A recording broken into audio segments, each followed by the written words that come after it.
Good morning, good morning, good morning. Well, I called this video this morning Stalemate. In one sense of that word, I just don't know what else to call it.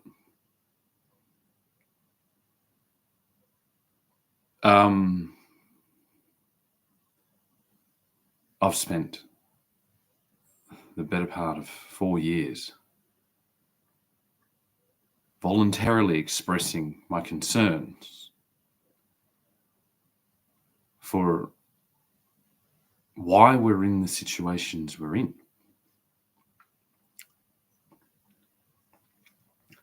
And throughout that see, in my world, that's a pretty heavy responsibility I've taken on.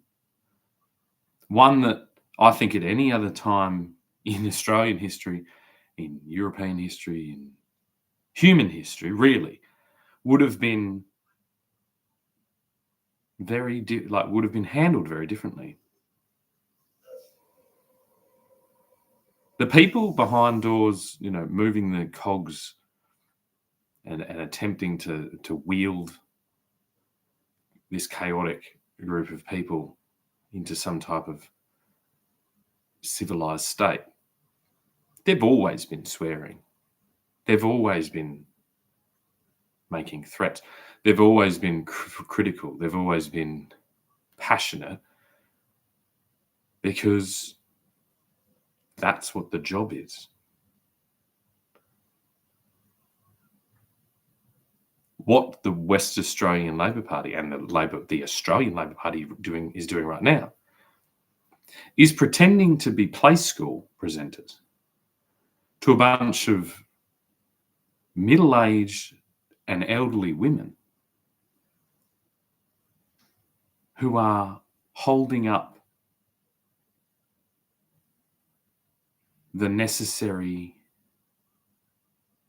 realization of failure.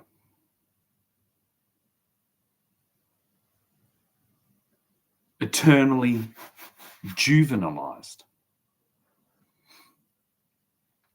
We have some pretty big issues in this country with there's nowhere to become a man, really. you babysit in every industry that is supported, at least, by this Labor Party. You get your little boots and your little lunchbox and your little uniform, and you make sure you get your overtime and your pay, and you go here and you all go here and stand in a line, and then it's all nice and safe, and you make sure that no one gets hurt, and you make sure that, you know what I mean? Play school. There's a bear in there. Roger Cook is trying to get a team called the Bears. And a chair as well. I guess it's Roger's fucking throne that he thinks he's sitting on. There are people with games. That's the people filling up your children while you're fucking off at work. And stories to tell, told by drag queens that are on benefits so they can express themselves and still be able to buy food and have rentals. Open wide. Let the terrorists inside. It's Labor's play school. Fucking, do you know what I mean? Play school. Play school. I stopped watching Play School when I was fucking 6 years old, and I never looked back. Fond memories of Play School. No desire to fucking return to that. But it seems like the women of this country just didn't want to let their little babies go. They want the veneer of play school as they usher their children into adulthood and into the, elder years. Never straying, never putting too much tension on that umbilical cord. And Roger Cook's job is just to like any weird fucking school teacher, Mr. Cook, is fucking making you all feel really good about the curriculum and the conditions of the school, and and you all feel all right. Everybody feels all right. Unless you, of course, look a bit closer.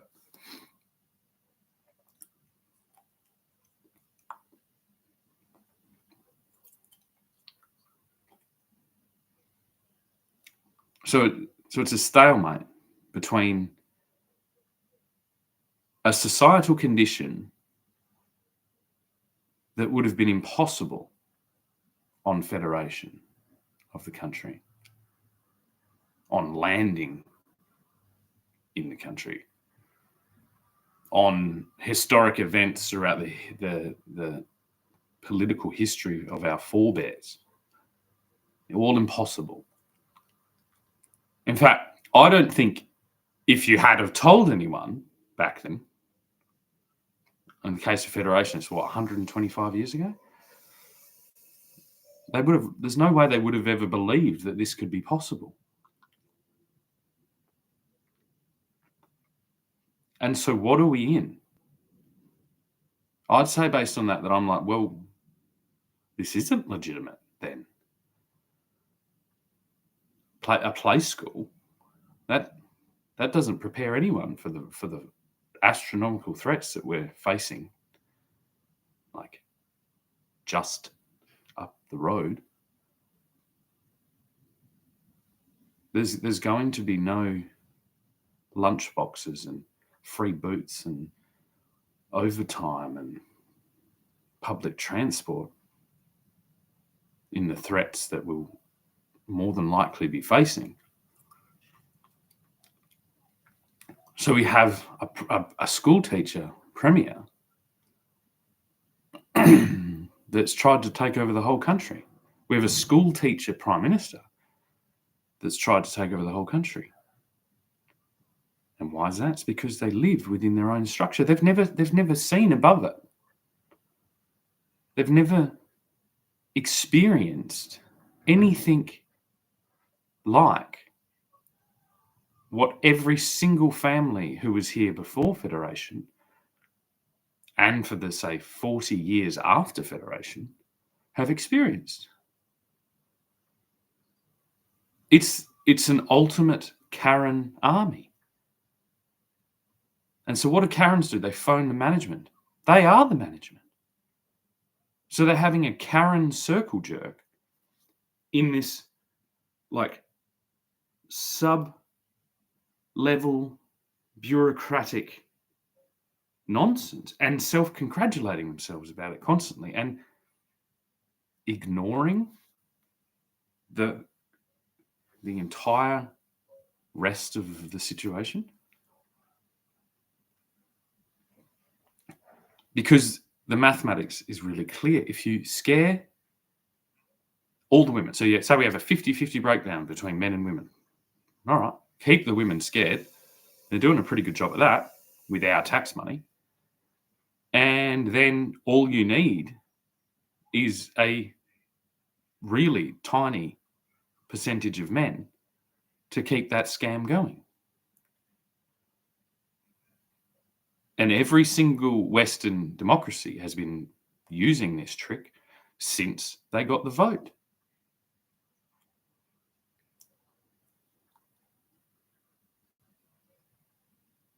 But to what end? It's like, it isn't a given, especially in Australia, to have a house given to you or a job given to you or your nourishment given to you or water given to you. And it especially isn't a given to have education given to you. Education 100 years ago, right, it was known that like when you went, say you want to go and get education, it's not as simple as it's made out to be. Who is educating you and what are they educating you in is pretty fucking important. It just really is. And the chances when you look at that decision, the chances of you being led down the garden path by a bunch of socialized morons is so much higher than the chance of you receiving an adequate understanding of the world and the structures you live within. In other words, it's far more likely you will be led astray in education than to get adequate education. So we have a government governing the uneducated or the miseducated. To what end?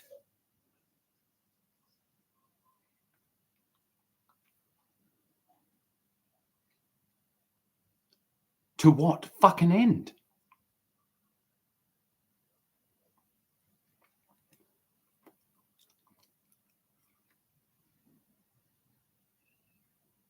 The world is complicated.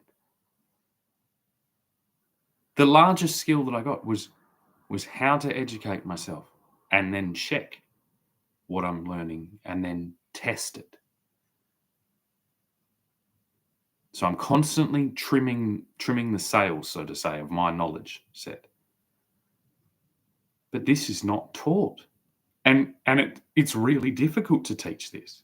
And it's the only thing in this paradigm of a global internet and global access to information and history. It's the only skill that is of any worth.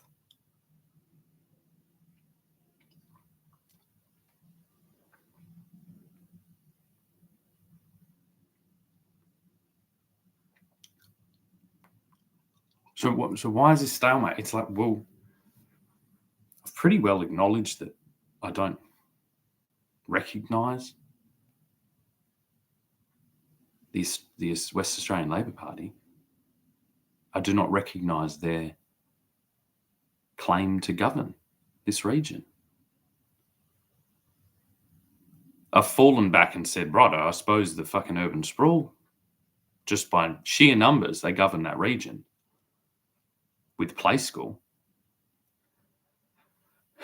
But that's a weird, it's a weird thought. And it's a weird situation. And not one representative has chosen to participate in conversation about this.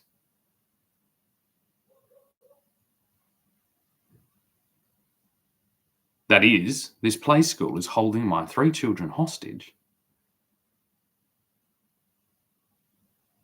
with people that don't understand where they live, how they got there, how the place got there.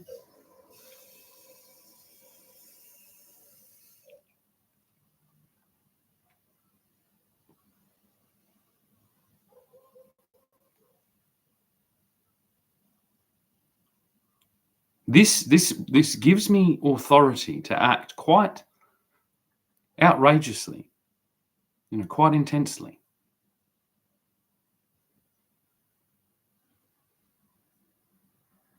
And I'm sure what the Australian government thinks its rights are to defend itself and to defend its, they're quite large. They're nuclear submarines and things.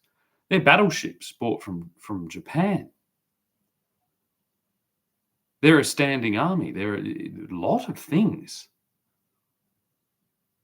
that this government feels it's entitled to defend its so-called assets or its so-called holdings.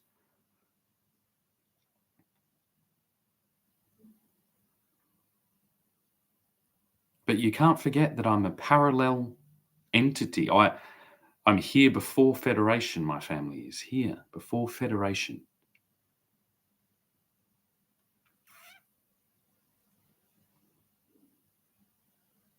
The kidnappers, the hostage, they're not at all. They're under the illusion that they are cooperating by educating the hostages. But I claim that they're indoctrinating the hostages in a play school version of something that I find it impossible to put a name on, except when I call it things like Labour land.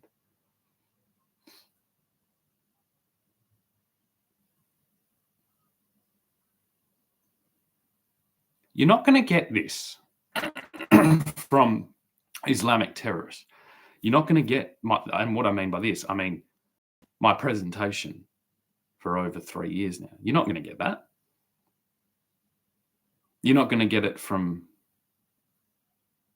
foreign nationals unless we're encroaching on their space. But I'm none of these things. I'm not a terrorist. I'm not a foreign national. I'm a naturally born citizen. My family's been here for 180 years.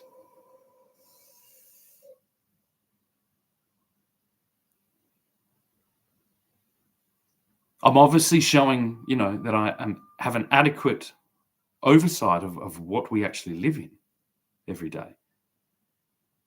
And I'm being pretty civil, being pretty understanding, because it upsets me that our country has been turned into a play school. It's very concerning. I'm sure our enemies, would love to hear that.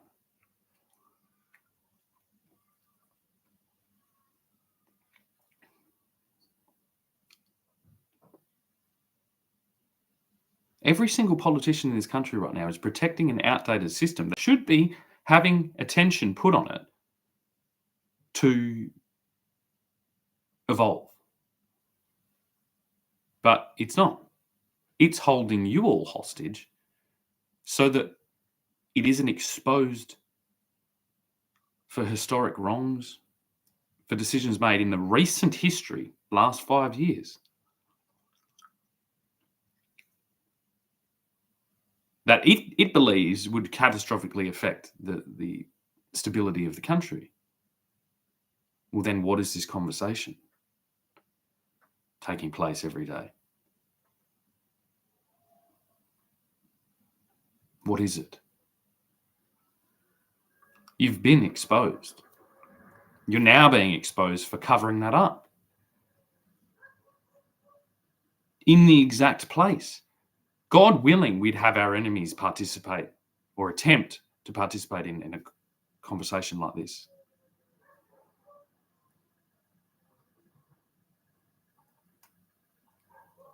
Perhaps we'll have some of our allies, on the line between friend and foe, participate in this level of conversation.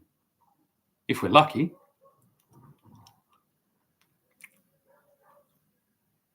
But the shortcomings and the threats I'm presenting daily, they exist as vectors for attack for whoever the fuck wishes to utilize our unreadiness against us.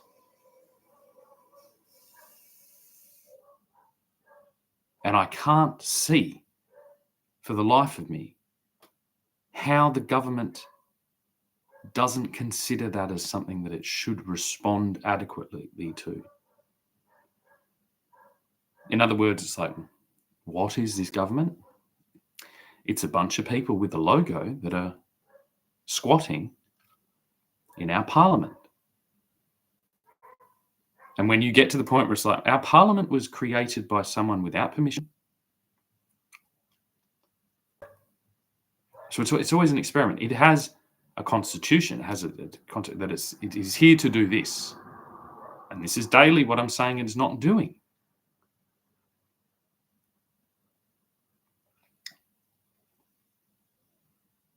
In any other period in my knowledge of this country, I'd be participating in what's called is opposition.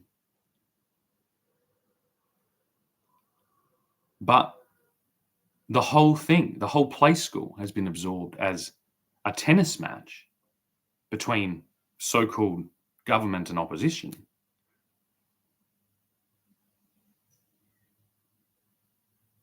That is exposing the kind of bloated, entitled mindset of its participants, because we've got a bigger thing going on.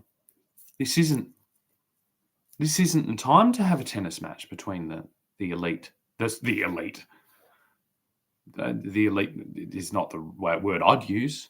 The self-appointed elite, the self-appointed aristocracy. Why? Because of reasons of snobbery, not competence.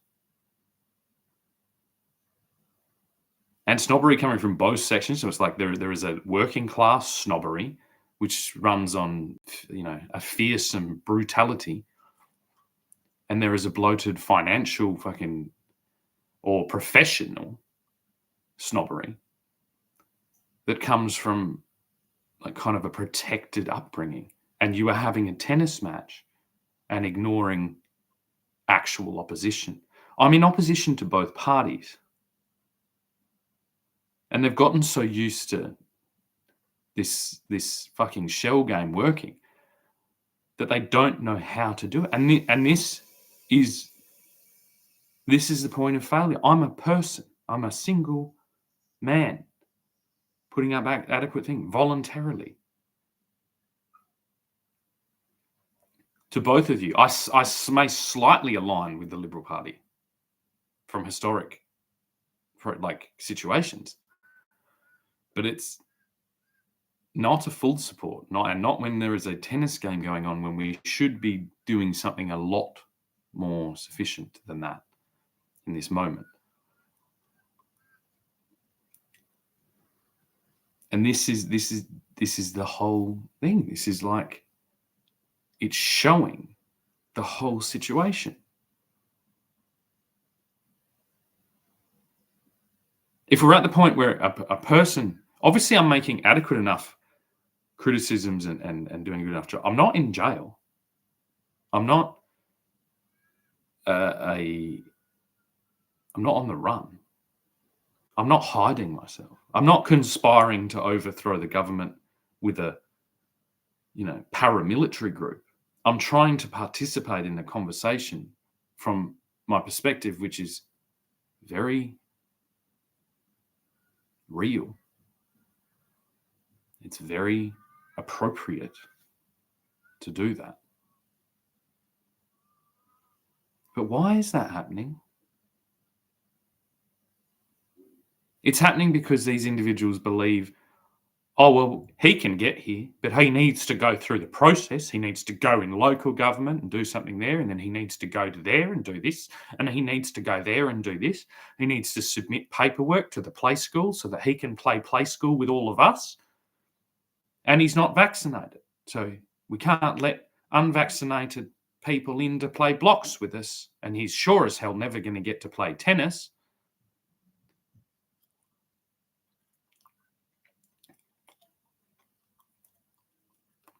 And that's the snapshot I want to send to the world. We have a entitled, snobby tennis match going on the grounds where the Aboriginal people were genocided, were killed, displaced, tortured, raped.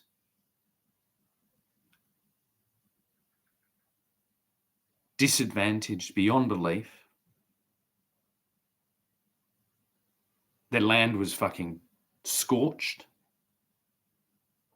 decimated. Their cultures and traditions attempted to be eradicated like feral animals. But you're the feral animals. And you're showing that clearly to a world that is waiting patiently to see an explanation as to why. Now, I like tennis. There is some snobby blood that runs through my veins. But I know when to play tennis, and I know when to prepare for war.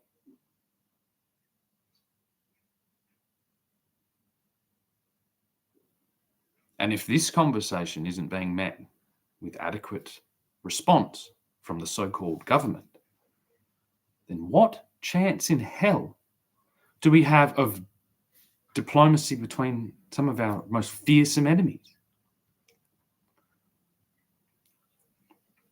No one scheming in a cave in the Middle East is going to go to this much trouble of this. They're going to implant destructive elements through our very leaky, very distracted, very lulled into complacency population, and they're going to destroy it. So by my example, I am showing how incompetent our government is.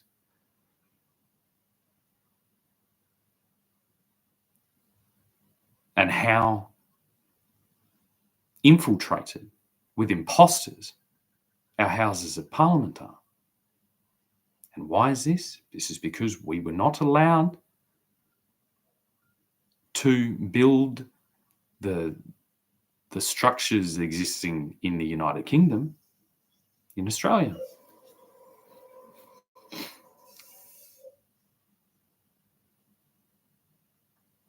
We have things like our Senate, but I'd say our Senate is a complete joke.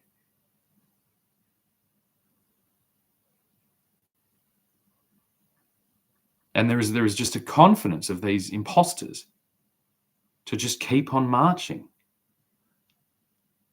And this is the line. If there isn't conversation, and if we say, righto, well, this is enough. The line has been crossed.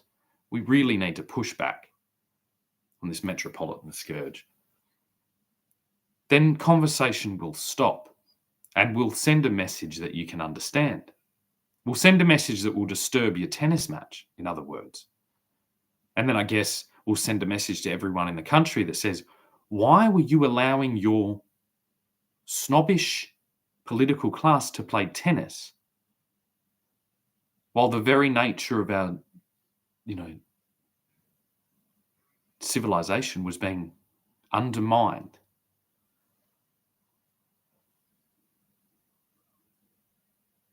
Because this is the mythology of the Australian political class that has emerged in the complacency of the overall country. Australia's the lucky country, she'll be right. So we let a bunch of snobby wankers and bully communists in to capture the nation's attention and force us to watch them play tennis, thinking that their inheritance of the political system from the United Kingdom gave them this right. But it is a complete false arrangement. It's the whole thing. It's a complete fabrication of the truth, of the true nature of what it should be.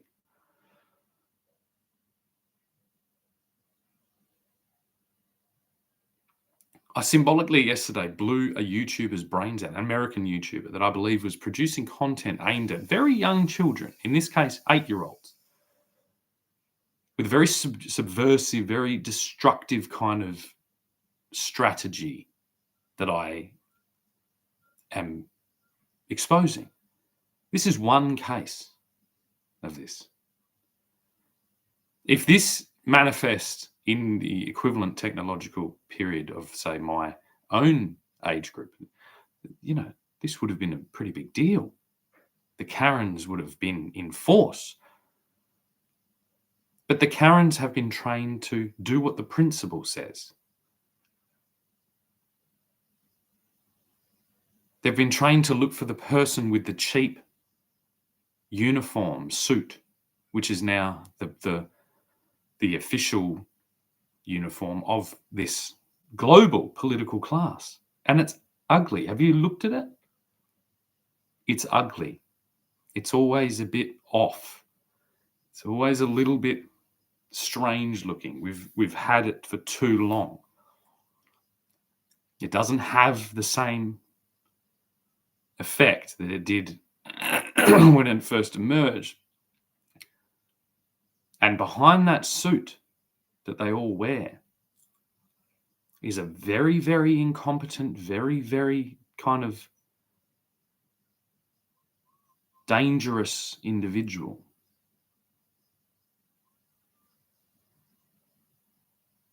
And the one little, piece of, I don't know, excuse I'll allow for them is that they've been trapped in there, and so they've been prevented from adequately experiencing the actual world to to know, and they have then built structures to gatekeep information feedback. They're supposed to develop that feedback system, not prevent it, not build walls, and definitely not ignore 3+ years of adequate criticism. 3 years to receive comment, 3 years to receive explanation. I'd say why exactly have I not had response yet? The only interaction I've had with the Australian government are letters in the mail requesting money, to which I believe they're sitting on a mountain of these IOUs and attempting to govern based on a spreadsheet. Or armed police officers, usually foreign, clearly foreign accents, barely citizens with guns, attempting to remove me from family properties in very complicated situations with healthcare and family politics.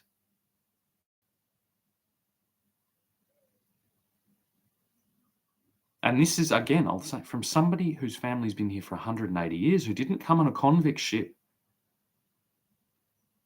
who doesn't have a broken history, who has an unbroken history. So what chance does anyone else have in this paradigm? And that's the majority of Australia.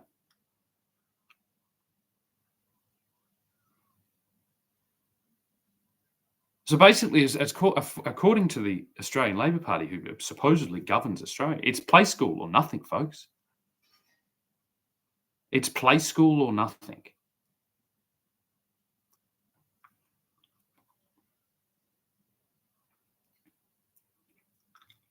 And I don't know, that's just something I'm willing to fucking die to say, no.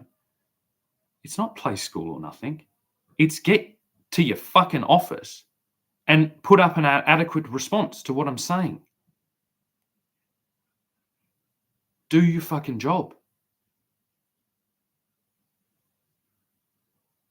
And to the media, start figuring out how you're going to display this level of incompetence to the Australian people.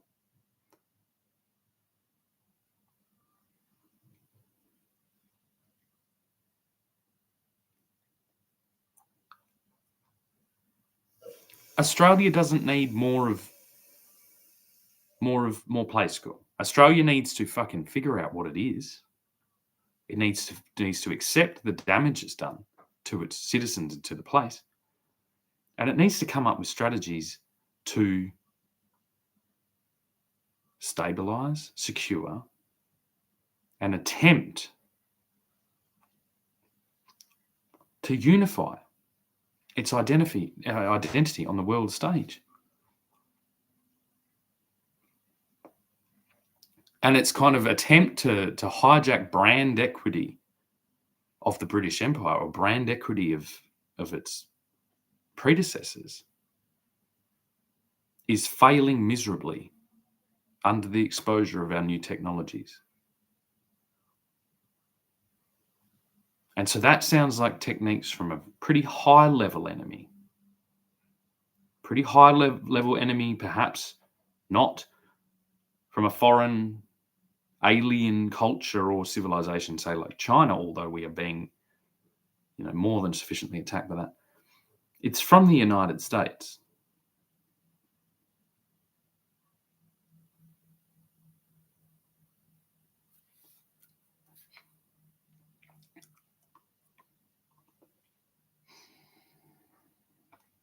We're not the United States children being entertained by play school anymore.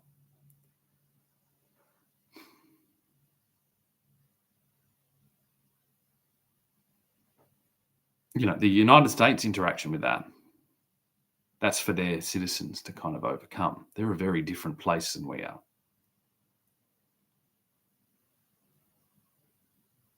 But we have no hope in hell of unifying and stabilizing this region without taking the guardrails off.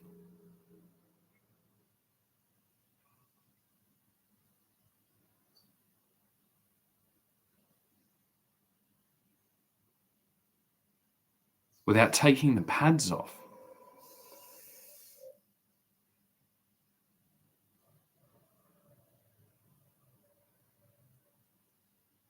It's sink or swim time.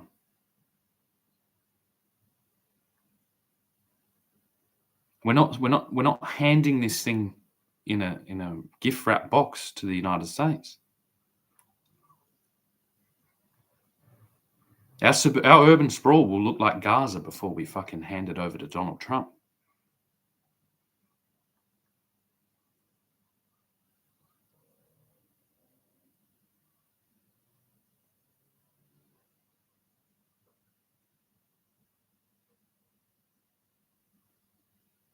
So stop fucking around, cunts. Start talking.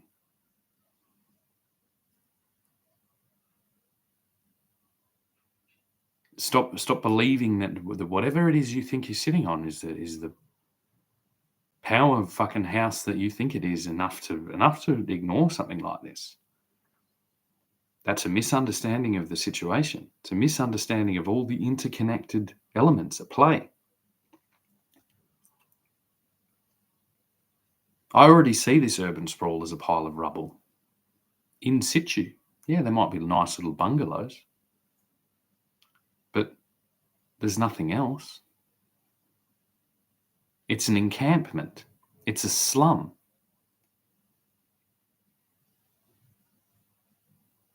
And it looks a little bit too American. It looks a little bit too set up as a golf resort or something like that, And that's not what it is. I mean, Donald Trump has a golf resort. Donald Trump has New York City. Donald Trump has enough problems in the United States before he starts fucking getting his hungry eyes down here. Donald Trump is inadequately prepared to deal with the problems that come from anywhere that isn't a city. It doesn't mean that I wouldn't like to, at some point, go and visit a Donald Trump resort and play a round of golf and, go and visit a show, go see a show, one of his plays. All that's fine. All of it's fine.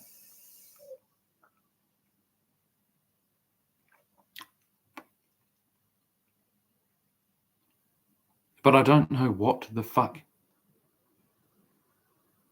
our government is doing. The West Australian Labor Party. It all vanishes when that doesn't have the word Australia in it. And that's what I'm representing. Australia. It's what Donald Trump's representing is the United States, which is that little region between Canada and Mexico. Yeah, I know. Wouldn't dream of fucking strolling in there. Especially wouldn't dream of trying to set up a weird, creepy fucking play school in the United States.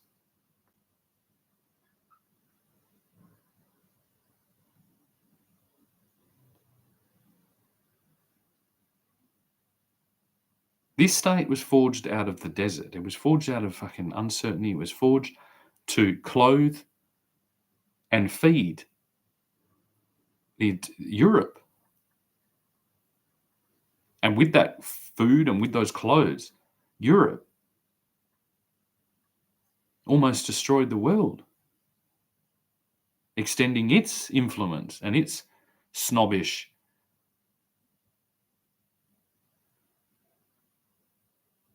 projection from New York City, New Amsterdam, New York.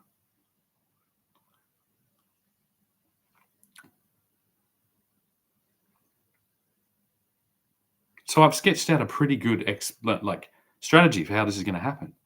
Tasmania is going to be cut in half. The Premier and his little opponent there that keep bringing the state into disrepute with their incompetent, probably pill-popping governor are going to all walk north. The north of Tasmania is Australia or England. The south of Tasmania is Scotland, because I said so. The east of Australia is England. The west of Australia is Scotland. The north of Great Britain is Scotland. The south of Great Britain is England. The United States needs to start making decisions on how that plays out. And basically it comes down to England is in control of the financial, the movement of money and products. And it's done a really terrible job. It's poisoned us all. It's exposed us all to harmful chemicals and harmful ideologies because it comes from a city. And for too long, it's been allowed that a bunch of people that sit in a thing with supercomputers are allowed to attempt total enslavement of the people that feed and clothe and tend to the vast areas of the world, not these tiny little metropolitan blips. And this is where we're at. We're not in a thing where we're going to be building cities. You've had that. You've done it. Look at New York. How much money is it going to cost for the next 100 years to maintain New York? All those buildings, all the infrastructure, all the people. That's a lot of money. It's a lot of money. Or it's a communal exercise in innovation. It's a New York fucking problem. The same with London. That's a London problem. The same with Amsterdam. That's an Amsterdam problem. The same with Hong Kong. That's a Hong Kong problem. The same with Moscow. That's a Moscow problem. It's not a world problem. And it's certainly not a world trade financial problem. It's a global logistics problem of all the remnants, of all the tribal people, of all the traditional owners, of all the traditional agricultural strategies in order to repair the vast areas that have been degraded by the greed and gluttony of the metropolitan folk.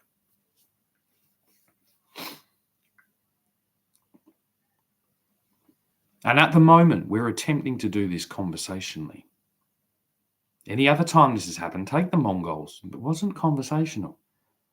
They were not conversational. Yeah, they were like take Vikings and weren't really conversational. They learnt to be conversational. Take African tribes, herding their animals, nomadic people. We're happy to find equilibrium.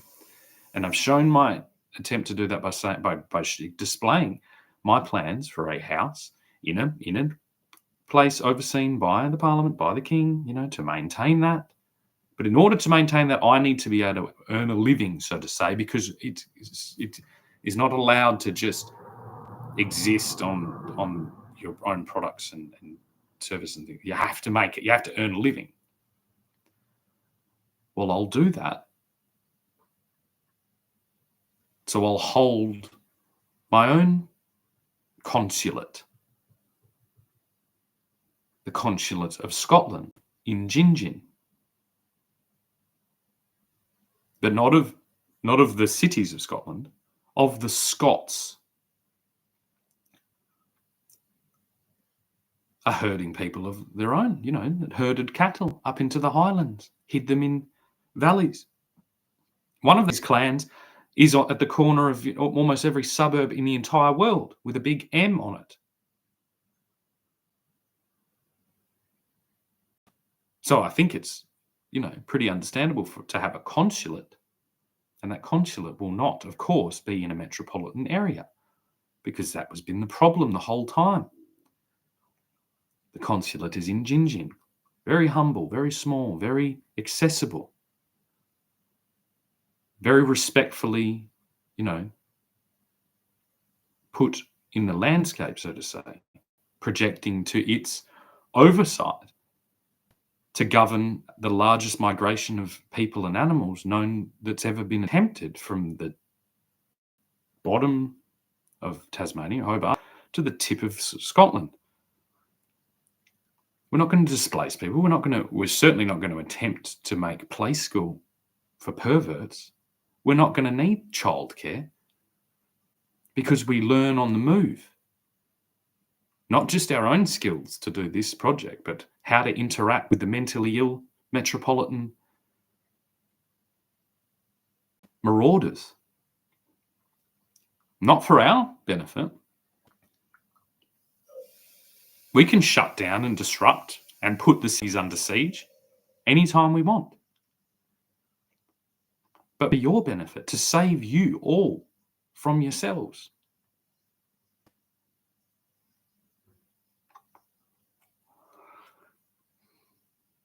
And I guess it's like if anyone watches this and they can get a message to the Premier, it's like, Roger, why aren't you speaking to this person? What authority are you standing upon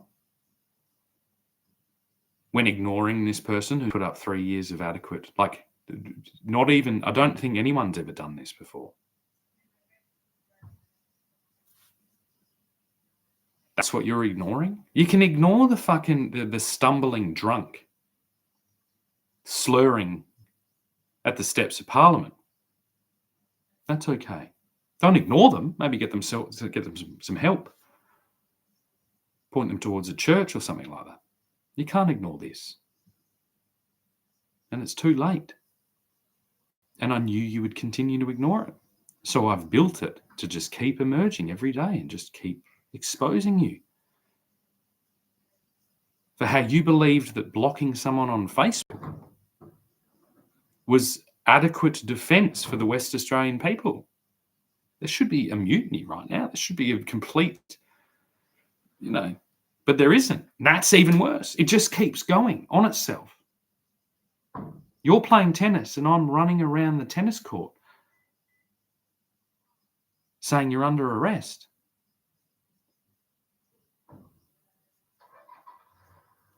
Pretty sad day for Australia, for Australians.